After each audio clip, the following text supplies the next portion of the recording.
इकडे नागजोगी असतील, नंदीबैलवाले असतील, बंजारी असतील, धनगर असतील, लोहार असतील, माडी, साडी, तेली, धनगर असतील, अशा सगळ्या संघटनांना आम्ही यामध्ये सामील करून घेतात. म्हणून ते तणाव महामोर्चा समोर येत आहे. सक्सेसफुली आम्ही 11 जिल्ह्यातल्या 50 ठिकाणी जाऊन आलेलो आहे. चांगला उत्तम प्रतिसाद करत आहे. कारण आंदोलन देशव्यापी तुम्हाला आतापर्यंत समर्थन दिलं आहे.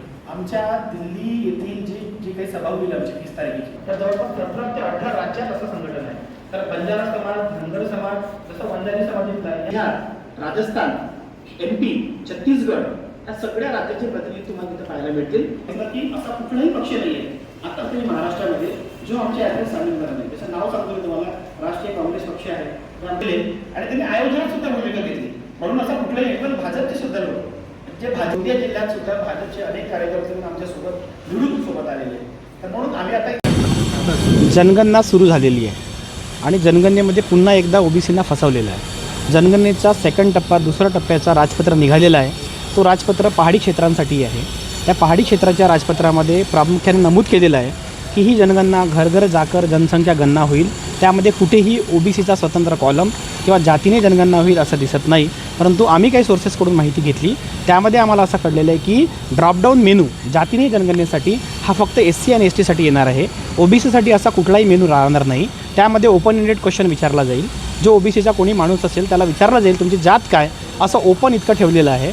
आणि जे राज्याची लिस्ट आहे की केंद्राची लिस्ट आहे अशा प्रकारची कुठलीही जात त्या ड्रॉपडाऊन मेनूमध्ये नसणार. ड्रॉपडाऊन मेनू ओबीसीला नसणार. याचा अर्थ असा आहे की पुन्हा एकदा 2011 सारखी जनगणना होईल आणि त्या जनगणनेमध्ये 46.6 लाख इतकी त्रुटी आल्या होत्या. अशाच प्रकारच्या त्रुटी या जनगणनेसुद्धा येतील आणि ही जनगणनासुद्धा फसवी ठरेल.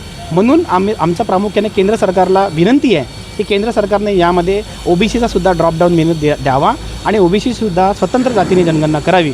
माननीय मुख्यमंत्री, सन्मान्य मुख्यमंत्री महाराष्ट्राचे देवेंद्र फडणवीस साहेब यांनीसुद्धा याकडे विशेष लक्ष देण्यासाठी त्यांनीसुद्धा म्हटलेलं आहे की मीसुद्धा प्रयत्न करेल. म्हणजे माननीय फडणवीस साहेबसुद्धा इथं प्रयत्न करणार आहेत. तर आम्हाला पुन्हा त्यांच्याकडे विनंती आहे की हा मुद्दा अत्यंत कळीचा मुद्दा आहे. हा आमच्यासाठी मृत्यूचा ठरणार आहे.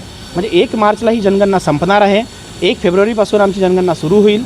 तर 1 मार्च आमच्यासाठी मृत्यू डेट ठरू नये, कारण त्यानंतर 10 वर्षानंतर जनगणना होईल. म्हणजे 10 वर्षापर्यंत जनगणना होणार नाही. म्हणून आम्हाला जर आमचे हक्क अधिकार द्यायचे असतील केंद्र सरकारला तर नक्कीच त्यांनी जनगणनेमध्ये स्वतंत्र कॉलम दिला पाहिजे. अन्यथा आम्ही 1 सप्टेंबरपासून महाआंदोलनाची तयारी करतो आहे. आत्ताच आम्ही ओबीसींची मंडल यात्रा काढली. 11 जिल्ह्यांमध्ये जाऊन 7 दिवस आम्ही जनजागरण केलं.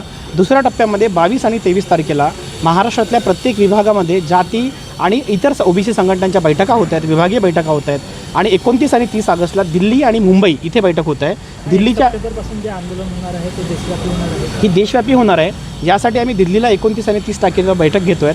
या 30 तारखेच्या बैठकीमध्ये तामिळनाडू, आंध्र प्रदेश, तेलंगणा, कर्नाटका, केरळ आणि वर नॉर्थला दिल्ली, UP, बिहार, छत्तीसगड आणि मध्य प्रदेश, राजस्थान अशा राज्यातले प्रतिनिधी येतील. त्यामध्ये बंजारा समाज असेल, धनगर समाज असेल, कुर्मी असेल, कुणबी असेल, तेली समाज असेल, अशा मोठे समाज. त्यासोबतच भटके विमुक्त समाज जे आहेत त्यामध्ये उतारी असतील, बेलदार असतील, ढिवर असतील, मच्छीमार असतील, लोहार, सुतार, बंजारा किंवा बंजारी, धनगर अशा लोकांनासुद्धा आम्ही एकत्रित येऊन ह्या सभा करतो आहेत.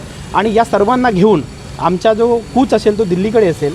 1 सप्टेंबरपासून 1 सप्टेंबरला महाराष्ट्रातल्या प्रत्येक जिल्ह्यामध्ये आमरण उपोषण सुरू होतील, धरणे आंदोलन सुरू होतील, तालुक्यामध्ये जनजागरण सभा, गावात जनजागरण सभा सुरू होतील. आणि दिल्लीलासुद्धा वेळ पडली तर दिल्लीलासुद्धा आम्ही जंतर मंतर आणि रामलीला मैदान इथे आंदोलन करू.